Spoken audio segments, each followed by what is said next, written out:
El doctor Aldo Abrán es uno de los directores de la Fundación Libertad y Progreso, y además es un gran catedrático y un hombre de consulta permanente de todos nosotros. Aldo, bienvenido, buenos días, Nacho saluda. Buen día, un gusto estar charlando contigo, ¿no? Lo mismo, Aldo. Hemos conversado en la semana y yo arrancaba en ese momento diciéndote que estamos tratando de volver al mejor vecindario del mundo, hacer las cosas más o menos como se deben, con tanta presencia del presidente explicando y tan bien recibido, con tanta expectativa, ¿sí? Vemos estos escándalos, ¿no? Que ojalá lo pasemos rápido, que la justicia haga su trabajo, pero digo, ¿dónde estábamos yendo, no, Aldo? Vos que siempre podés hacer de la educación, en la juventud, ¿dónde nos estaban llevando, no?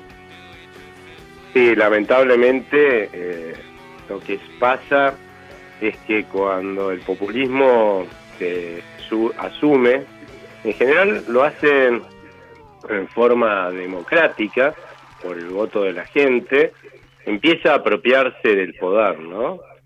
Con distintos objetivos como, entre ellos la impunidad, porque después eso incluye el ser impunes en términos de corrupción, por supuesto, porque empiezan a negociar a cómo hacer plata con las corporaciones y las mafias también, ¿no? Por eso después vemos crecer también, por ejemplo, el narcotráfico fuertemente en todos los lugares donde se establece el populismo, pero también porque esa apropiación del poder implica hacer un uso arbitrario, ¿no? Indiscriminado, que obviamente va a violar los derechos de los ciudadanos y por lo tanto necesitan también la impunidad porque esos derechos están protegidos por leyes o por la Constitución Nacional y si no hay impunidad también te pueden condenar, ¿no? Como le pasó a Moreno también en esta semana, a Guillermo Moreno lo condenaron por haber dibujado las cifras del INDEC, ¿no? Y ahí hay una cosa que hay que entender, ahí empieza a suceder, no sé por qué, pero que los ciudadanos se empiezan a acostumbrar. Es cierto que si vos votaste a un populista es porque tenés una sociedad que es caudillista, es paternalista, ¿no? Y asumís y asumís como que te están cuidando. Entonces al principio dejás que te cuiden, pero claro, al mismo tiempo que vos le estás delegando tus responsabilidades para que te cuiden, te están quitando tus derechos, ¿no? Porque no hay derechos sin responsabilidades. Y la gente, bueno, se va acostumbrando y, bueno, lo sigue votando y al rato, como ellos ya manejan la justicia, los medios, las Fuerzas Armadas, ya no te lo sacas nunca más de encima, que es un poco los medios de comunicación, ¿no? Que es lo que ha pasado en Venezuela. Gracias a Dios, nosotros supimos por ahí reaccionar antes, varias veces, el gobierno de Cristina Fernández de Kirchner, por ejemplo, y las grandes movilizaciones que hicimos. Tenemos todavía anticuerpos cívicos que nos permiten defender esos valores y principios que están en la Constitución. Es cierto que reaccionamos muy al margen, podríamos decir, pero por lo menos reaccionamos y eso hasta ahora nos ha protegido de ser Venezuela, porque la verdad es que a los venezolanos les pasó ese mismo trayecto, nada más que no reaccionaron a tiempo y hay un momento en que vos querés reaccionar y sobre todo si ellos ya manejan las armas, o sea, la seguridad y las Fuerzas Armadas, y complicado salir de ese tipo de esquemas, que es lo que estamos viendo, pero bueno, nosotros tenemos esa tendencia, tenemos que empezar a combatirla, ¿no? Hacer que nuestros anticuerpos contra ese paternalismo que tenemos ahí adentro se fortalezcan, ¿no? Empezar a ponernos vacunas de institucionalidad, casi te diría, para que, y reconstruir las instituciones que también son, y que se han degradado en tantos años de populismo, y que son las que también contienen en cierta forma acá la justicia, mal que bien que funciona, ha estado conteniendo también estos embates del populismo y también la verdad los medios de comunicación, los periodistas han sido un factor fundamental, y como acá las Fuerzas Armadas la verdad han sido debilitadas y no son precisamente populistas, ¿no? Eso también yo creo que nos ayudó, ¿no? Pero bueno, hay que fortalecer las instituciones para que eso sea cada vez menos probable en la Argentina y que tengamos un rumbo de normalidad como los países que funcionan, ¿no? Chile, Uruguay, ni siquiera estoy hablando de los países del norte, ¿no? Sí, y fíjate cómo, disculpame, me quedo un poquito en la política. ¿Cómo? Ahora están cuando salimos del cepo, impuestos país, y esto, y la recesión, y la pobreza, y esto. Sin embargo, nos enteramos en las últimas horas que la secretaria privada del presidente le dijo: no le contés a nadie que me enviaste estas fotos y estos videos de que te pegaba el presidente de la Nación. Claro, porque estaban construyendo más. Vos fíjate qué cerca estuvimos, Aldo, porque vemos que no quisieron sancionar boleta única de papel, ficha limpia, extinción de dominio, ocultaban que le pegaban a la primera dama. O sea, que es muy dramático. Y ahora ponen el acento en lo que ellos dejaron como una neutrónica: el cepo, el impuesto país, la distorsión, los 40.000 millones de dólares de importadores. ¿Cómo nos trampearon y qué cerca estuvimos de quedar sumidos en una mentira gigantesca? Como si se pone el ropaje, pero después fuiste, estamos fritos. Sí, pero de vuelta, ¿no? Uno puede ver la parte negativa, que es eso, ¿no? Cómo dejamos hacer. De hecho, fíjate lo que fue el principio. Yo creo que la pandemia fue un claro ejemplo de lo que es un país en el cual la gente es caudillista y paternalista, ¿no? Y vos ves, cuando asume Alberto Fernández, no asume con un gran salto de confianza de la gente como por ahí otros presidentes anteriores, pero cuando empieza a tomar las medidas, que fueron tremendas en términos de encierro, te diría de las más duras del mundo, la gente reaccionó positivamente, y eso que la estaban encarcelando, ¿no? Nos encarcelaron a todos, y la gente reaccionó muy positivamente, ¿no? Claro, el tiempo, lo que vos ves que vuela la confianza del gobierno, pero claro, el tiempo empezamos a ver las consecuencias, ¿no? Que eso tenía, que nuestros parientes se morían solos en una habitación de un hospital, que no los podías ir a ver ni atender, que cosas básicas no podías apelar no te digo una multitud, obviamente, ¿no? Alguien que se murió, pero ni siquiera el círculo más íntimo podía estar con quien se había muerto. Y empezamos a ver el costo también económico. Yo creo que los otros costos, los que hemos visto, de no poder moverse la gente de una provincia a otra y no poder siquiera llevar por ahí a sus parientes a un hospital distinto, o ir a visitar a alguien que se les estaba muriendo, digamos, son las marcas más duras, ¿no? Pero bueno, también los costos económicos que tuvimos que pagar, y bueno, y ahí se derrumbó la confianza nuevamente en el gobierno, pero nosotros somos muy mansos a la hora de admitir que se metan en nuestra vida privada en el gobierno. Mientras tanto, obviamente, ellos están de fiesta, porque las reglas para los populistas aplican para nosotros, no para ellos, ¿no?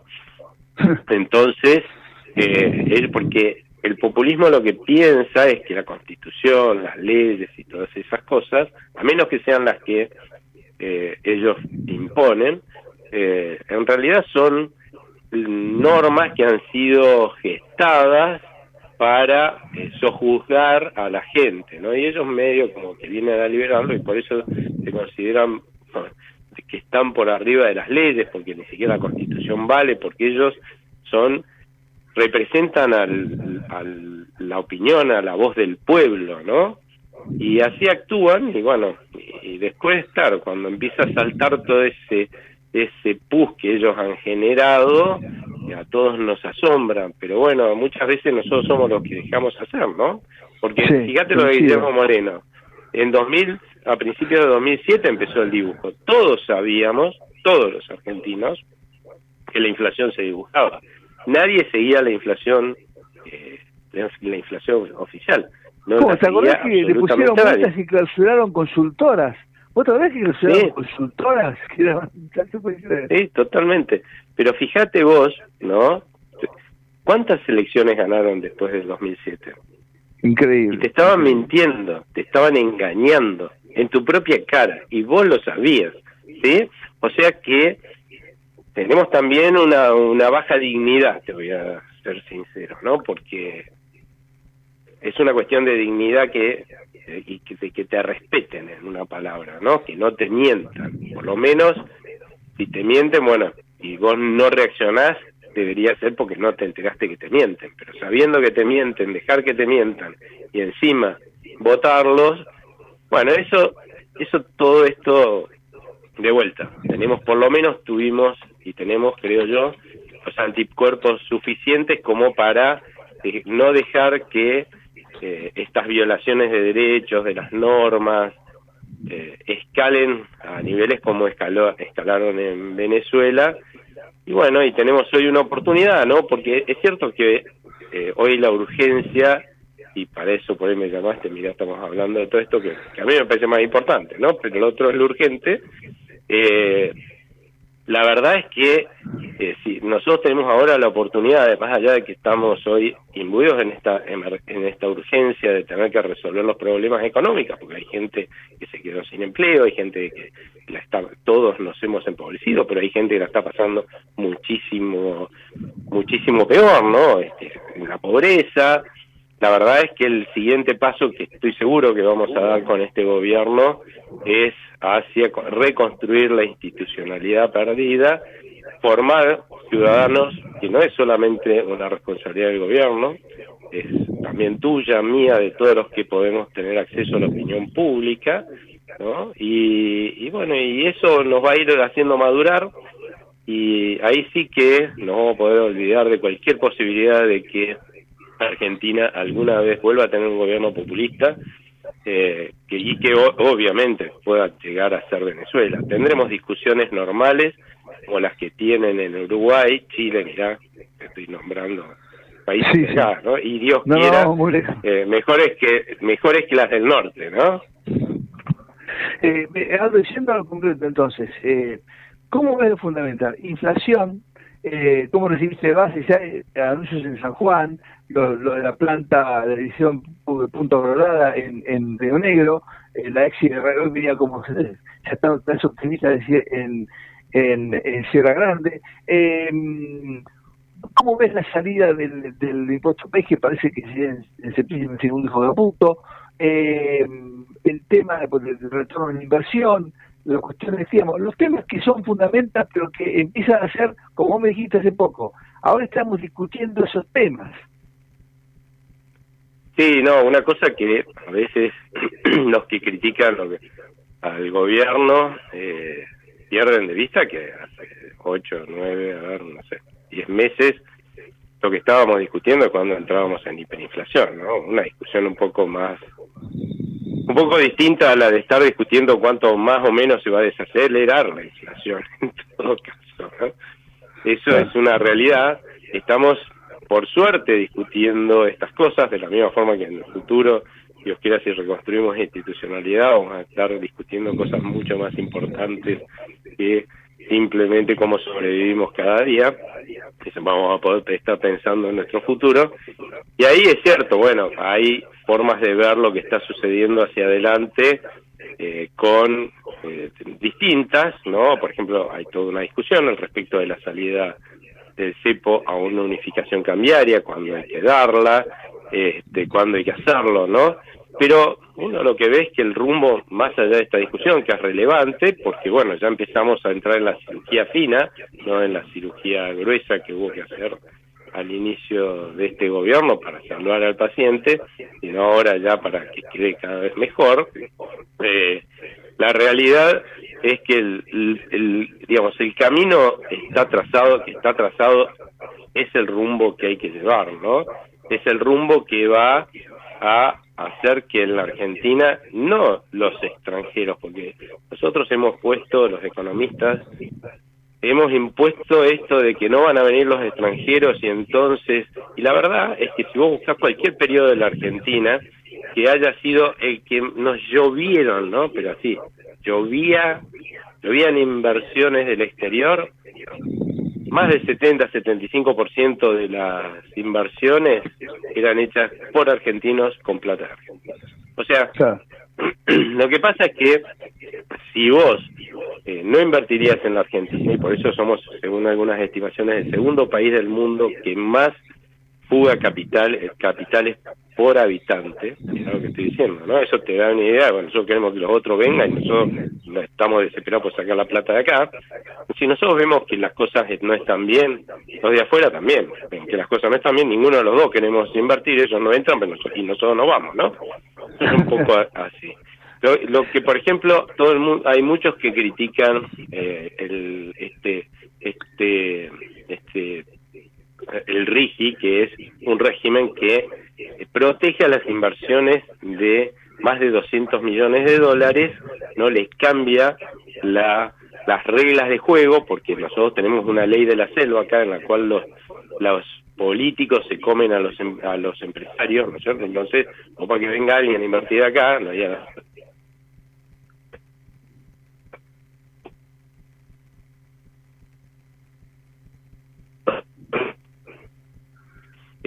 y es cierto que eso habría que hacerlo en todo el país, pero bueno, también es cierto que no hay plata para hacerlo para todos los productores.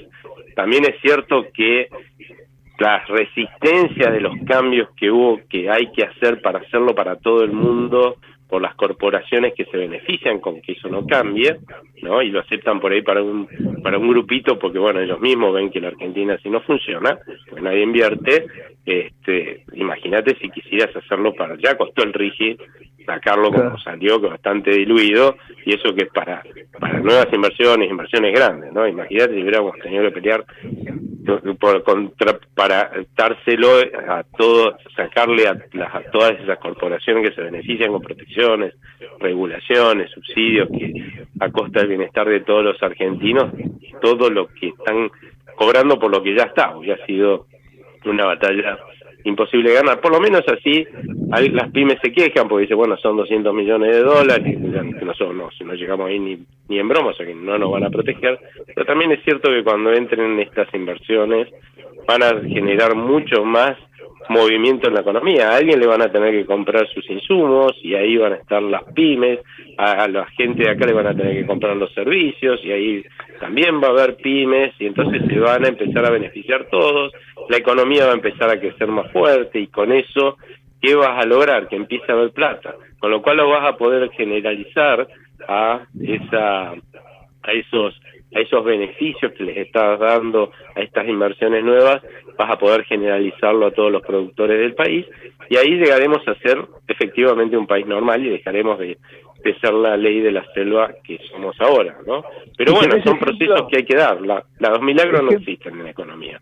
No, y tenés ejemplos muy contundentes rápidamente, ¿no? Cómo en 6 meses se bajó la tasa de inflación, y cómo Río Negro y San Juan rápidamente salió base, se ayornaron, mandaron los proyectos.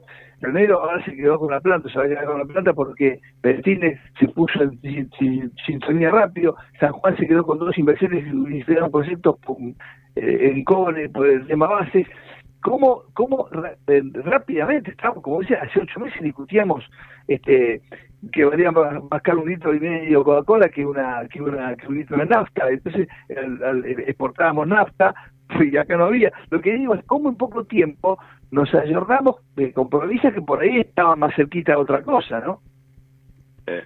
No, y sí, otras críticas, vamos por ahí, ya que mencioné, no hay plata, ¿no? Entonces, es cierto que este gobierno, por ejemplo, porque ese es el punto, ver el rumbo, y que de alguna forma, por ahí en algunas cosas yo soy crítico de cómo las están haciendo, pero debo reconocer que el rumbo que ellos plantearon lo están recorriendo, más rápido, más despacio, según en algunos casos, según tengan apoyo, que es la ley bases, ¿no? Como salió diluida, aún la segunda versión que mandaron, que ya estaba diluida respecto a la primera, que bueno, eso ya no depende de este gobierno, sino que depende de la dirigencia política que tenemos en el Congreso, que es muy convencida de cambiar de rumbo y quitarle todos estos privilegios y subsidios que no van a los más pobres, precisamente restricciones que les permitan ganar mucha plata a estas corporaciones, no están muy convencidos de sacárselas, ¿no? Entonces tendremos nosotros que seguir pagando todo eso con nuestro bienestar, pero fíjate que muchos dicen, bueno, pero este gobierno dijo que iba a bajar los impuestos y los está subiendo, y eso es mentira.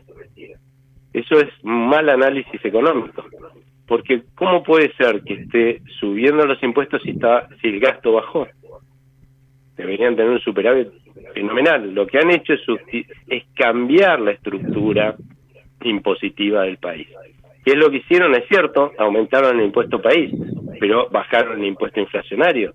Este gobierno no se está financiando con el impuesto inflacionario que estaba financiando el anterior gobierno. El anterior gobierno eliminó el impuesto a los ingresos, que es así como se llama y está en todos los países del mundo, nada más que lo pagan aquellos que ganan más que el promedio de la población, y acá el kirchnerismo, en su afán de gastar cada vez más, hizo que el mínimo no imponible se licuara y por lo tanto lo pagaban hasta los pobres. Eso es lo que estaba mal, ¿sí? Había que hacerlo igual que se hace en el resto del mundo normal, pero en vez de eso lo eliminaron a todos los tipos que ganaban, no sé, más que y pagaban impuesto a la ganancia, les vino fenómeno. Ahora eso lo sustituyeron con impuesto inflacionario. Los que más pagan en proporción a sus ingresos impuesto inflacionario son los más pobres, los que menos tienen. O sea, le dimos a los que más tienen a costa de los que menos tienen.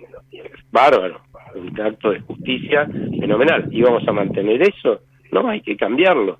Hay que ir a los impuestos que por algo se usan, ¿no?, en el mundo, porque no cargan sobre los más pobres, sino que cargan sobre los que tienen la suerte de poder ganar más, ¿no? Y esta semana, como hablamos recién con Carnal, eliminaron de hecho exportación a lácteos, porcino, cierta clase de vaca. Están avanzando con eso, digamos, rápidamente. Sí, no sé si tan rápidamente, pero también es cierto que no hay plata, ¿no? Tenés que tener plata, claro, o sea, que la economía tiene que empezar a crecer fuerte para que empiecen a entrar más recursos, y ya nos han dicho, no vamos a gastar más de lo que estamos gastando. Entonces, ¿en qué se usan esos mayores recursos que están entrando?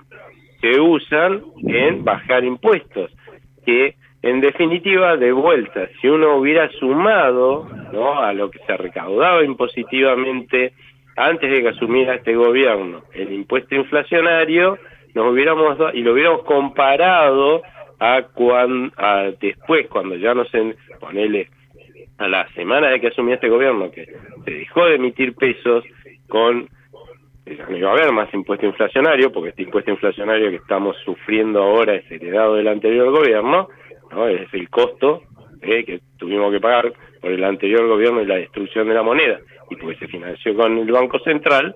Pues bien, si lo hubiéramos comparado y dicho bien la suma de impuestos, ahora bajamos el impuesto inflacionario pero subimos el impuesto país, nos hubiera dado que estábamos pagando menos impuestos. Esa es la realidad. Aldo, y finalmente, usted se da un índice muy creíble de inflación, muy científico, siempre muy bien ponderado. ¿Qué estás observando que dejó de agarrar hasta el julio? ¿Cómo viene agosto? ¿Y qué proyectar acá a fin de año en materia de precios de la economía? Mirá, yo creo que julio estamos todos pendientes, ¿no? Nadie ha proyectado, todos estamos alrededor del 4%, ¿no? Sí. Y claro, salió el 5,1% de la ciudad de Buenos Aires y nos dejó como, wow, porque no suele ser tanta la diferencia. Así que todos estamos expectantes al índice que se va a conocer en la semana que viene. La diferencia no suele ser tan grande, pero ha pasado que ha sido tan grande entre ambos índices, o sea que podría ser todavía que tengamos razón los que pensamos. Nuestro relevamiento dio 3,8, ¿sí? Pero ponele que van entre 3,7 y 3 y 4 y pico, ¿no? Con respecto a nuestro 3,8, que es nuestro relevamiento, nosotros estamos viendo que para el mes de agosto se está posicionando en algo así como 4%, y eso tiene que ver con los aumentos de tarifas que se están dando y también aumentos de precios regulados, que las tarifas y los precios regulados durante la anterior gestión los atrasaron fenomenalmente para que la gente, bueno, no notara tanto esta generación de inflación que estaban haciendo en sus bolsillos, ¿no? Pero claro, empezás a destruir sectores, ¿no? Por ejemplo, la educación. El año pasado quebraron un montón de colegios privados, y entre ellos uno que llevaba 85 años, tenía 85 años de vida. ¿No te das cuenta lo que pasó ese colegio antes? Es un logro, la verdad, del gobierno anterior, ¿no? Porque ese colegio vivió hiperinflaciones, todas las crisis que vos te puedes imaginar, ¿no? Y lo lograron quebrar, ¿no? Y también recordemos, porque el gobierno anterior llegó a la situación de el atraso de las prepagas a tal nivel que del otro lado, claro, si yo pago poco, ¿no? A su vez la prepaga pues, le puede pagar poco al médico, y empezaste a ver que a pesar que vos no tenías copago, y si querías que te atendieran algunos médicos, ¿viste? Tenías que pagar, ¿no? Cosas absurdas, ¿no? La atención se volvió pésima, tenías turnos que antes tenías turnos enseguida, empezaste a tener turnos que eran allá lejos y hace tiempo, ¿no? Entonces, esas cosas, o tenés servicio de diáfara o pagás lo que corresponde, y bueno, ahora estamos empezando a recuperar estos sectores, esos precios, y eso se está notando claramente en la inflación, pero también es algo heredado, lo mismo que las tarifas de servicios públicos, que hay que sacarle los subsidios. No es justo que a mí me subsidie un señor de la provincia. Esta semana, mira, estuvimos charlando, o discutiendo, o hablando en los medios de lo que iba a valer el colectivo, porque en septiembre parece, yo no sé cuánto hay de cierto en eso, o va a ser así, va a haber negociaciones seguramente, pero ponele, el pasaje del colectivo se vio a 900 y pico, ¿no? Y hoy, en las provincias pagan 900 pesos, ¿no? Claro. En Córdoba paga 970, les cuento, ¿no? Porque hoy salió en el diario, no sé, pero sé que en todas las otras provincias pagan 2 o 3 veces lo que pagamos los porteños. ¿Por qué nosotros nos vamos por qué ellos van a pagar impuestos para que yo pague menos el colectivo, ¿no? Es evidente que acá, quizás no con un salto tan grande, pero bueno, más gradualmente hay que hay que empezar a sacarle los subsidios.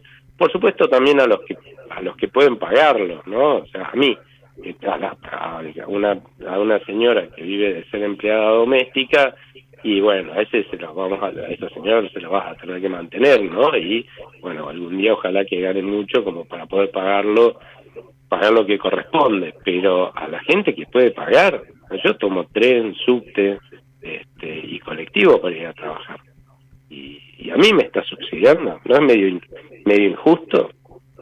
Exactamente.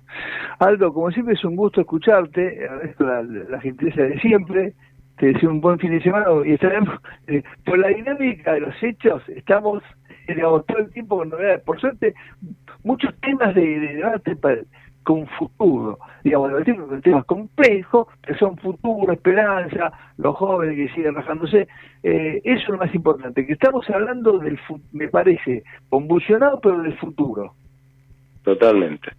Sí, con esperanzas de la gente que sigue dispuesta, mirá que mucha gente no la está pasando mal, la está pasando muy mal, y igual aprieta los dientes y sigue teniendo esperanzas en que este es el rumbo a seguir. Y te cuento que, espero que tengas tiempo, un minuto aunque sea, pero te cuento que no hay país en el mundo que haya salido de una situación como la nuestra, y bueno, algún día lo podemos charlar porque hay ejemplos, muchos, de una situación como esta, sin que una generación tuviera que apretar los dientes y hacer el esfuerzo para cambiar el rumbo. Lo que ha pasado hasta ahora es que ninguna generación, lamentablemente, hizo asumir ese sacrificio. Y ahora parece que bien por los argentinos. Otra vez, gracias Aldo, buen fin de semana. Muchísimas gracias como siempre. Muchas gracias a ustedes y que también tengan un lindo fin de semana. Un abrazo. Gracias. El doctor Aldo Abramo, uno de los directores de la Fundación IDEP, es un gran economista, aquí conversando con nosotros. Bueno.